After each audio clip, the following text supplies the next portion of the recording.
If you or a loved one is dealing with plantar fasciitis, this video is for you. Hey guys, welcome back to the channel where we are talking all things health, fitness, and athleticism. I'm Dr. Colin Balarjan. Today, we're talking plantar fasciitis. Largely speaking, plantar fasciitis is pain at the bottom of the foot.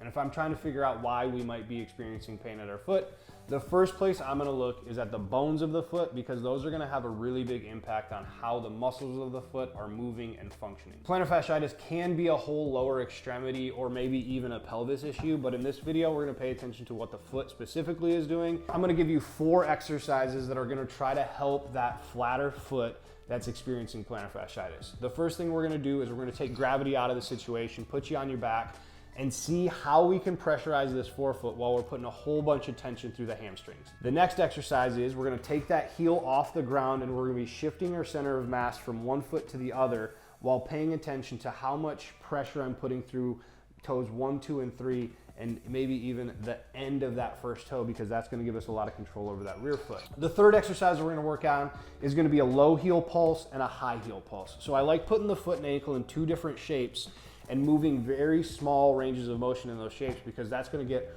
a lot of stimulus to very specific lengths of very specific muscles. So keeping that heel low and pulsing quickly is gonna be a little different than keeping that heel high and pulsing quickly. So our fourth exercise, we're gonna try to tie that whole lower extremity together. As I mentioned earlier in the video, plantar fasciitis can sometimes be driven by a hip problem, a low back problem, or a knee problem. So in this exercise, we're gonna load the entire leg all the way up to your glute, and then we're gonna try to extend out of that position and see how all of those muscles and joints are working together, or maybe not working together, to accomplish a very dynamic foot.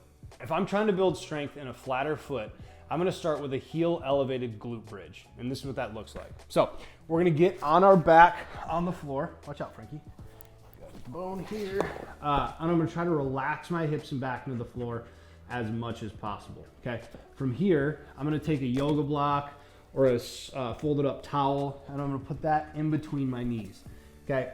Staying relaxed into the floor, I'm gonna start pushing my feet into the floor to get my hips 1 or 2 inches off the ground and keep my back pretty chill on the floor. From here, I'm gonna lift my heels up and make sure that I've got pressure across my entire forefoot. I can feel the base of my big toe, and I can feel my big toe itself pushing into the ground. Once I get into this position, I'm gonna try to breathe easy, keep my hips low, and maintain this shape for about 60 seconds. You might start getting crampy near the bottom of your feet or in your hamstrings, and I'm gonna come out of this position right before the cramp starts. I'm gonna get as close to the edge of that cramp as possible, but stop before it actually sets in, okay? I'm gonna try to accumulate 2 minutes in this position. I don't care how many reps it takes for me to get there, but we're gonna try to build up 2 minutes in that shape. All right, so this next exercise, we're gonna be paying attention to how am I putting pressure into the floor with my forefoot. So hopefully we're gonna be able to keep pressure broad across the base of toes 1 through 5, and we're gonna get the toe pads of all the toes we have pushing straight down into the floor. Okay, so how I'm gonna do that, watch out, Frankie. Watch out, Frank, watch out, Frank. Good. Is I'm gonna get my feet right underneath my hips at first. I'm gonna soften my knees, make sure I can kind of bounce through my whole foot. Knees are gonna be slightly bent. I'm gonna lift my heels 1/2 of an inch, okay? Both my knees are a little bent. From here, I'm gonna start straightening my left leg and bending my right knee and letting my body, chest, and head get over top of that foot. Again, I'm paying attention. Do I have a wide base of support? Can I feel the tips of all the toes I have pushing into the floor? From here, I'm gonna start straightening my right leg, bending my left leg, and starting to put pressure into the floor through my forefoot to make sure that I stay really coordinated and stable over top of my left forefoot. You can see for me, my left side's a little squirrely. Okay, same thing. I'm just gonna shift back and forth and see how my body responds, how my foot responds to my center of mass shifting.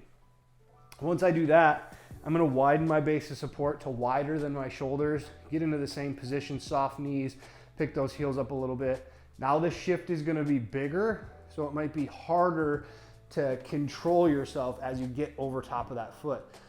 Right here, I'm getting a little bit of shake. That just tells me that this is a shape my nervous system doesn't get to all that often, so it's kind of novel. I'm gonna go ahead and straighten that leg, bend this leg, get all the way over top of this foot again, and kind of maintain that same position, paying attention to like what's my tendency in that forefoot when my center of mass shifts over that direction. So if this one's tough for you, the cool thing is you can make it easier just by putting your hands on the countertop, touching something to give you a little bit of balance. I like to do this one in the kitchen while I'm like watching a pot boil, cutting vegetables. I'm on my toes. Don't cut your fingers off though. I just like squeak this one in my day anywhere I can. That's how I'd encourage you to do it as well. All right, so this third movement is a good way to develop some strength and endurance in the muscles of the bottom foot. All right, so this third exercise is a great way to develop some strength and endurance of the muscles of the bottom of your foot and some of the lower leg. So I'm gonna call this a forefoot pulse. The way I do it is I just let my leg hang next to my working leg, but for this instance, I'll put it out in front so you can see what's going on. Okay, so I'm gonna soften my knee, bend my knee so it's right over top of the base of my toes. I'm gonna pick my heel up off the ground like maybe an inch or so. And then from here, I'm gonna try to just move through my foot and I'm gonna start pulsing, taking my head straight up towards the ceiling, really trying to change my position by pushing my forefoot into the floor, not thinking about using my knee at all here. So already I'm feeling the bottom of my foot working, I'm feeling my low calf working, and I'm gonna stay in this for about 30 seconds or so.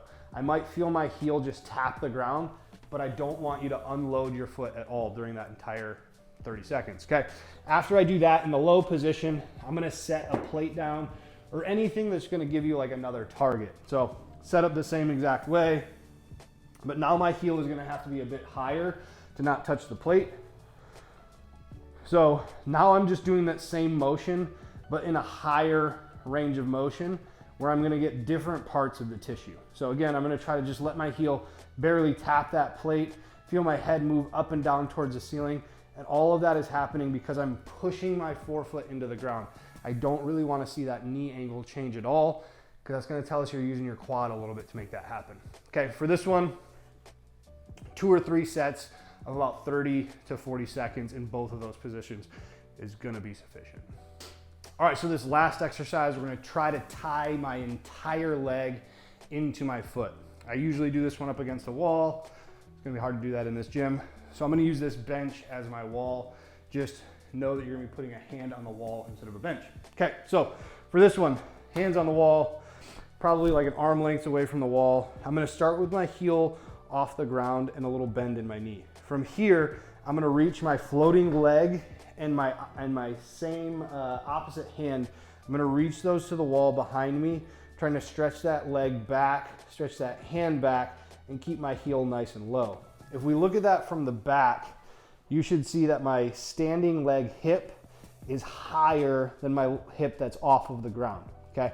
That's gonna be important because that's gonna give you so much glute to work with, okay? So here we are, starting over, heels barely off the ground, knees bent, reaching the hand and the leg back, getting a lot of glute, getting a lot of low calf, starting to feel a little stretch in the bottom of my foot. From here, I'm gonna start reaching high up the wall. I'm gonna really work on straightening that knee out and getting that heel as high as I possibly can. That's the end position here. Really making sure that I feel pressure through the first and second toes and across my entire midfoot. From here, I'm gonna reach back into that same position, stretching that straight leg back, letting my heel get really close to the ground, knee bending really hard, far, and then feeling a lot of that glute again. Own this position, and then we're gonna go ahead and stand up, reach high on the wall again, okay?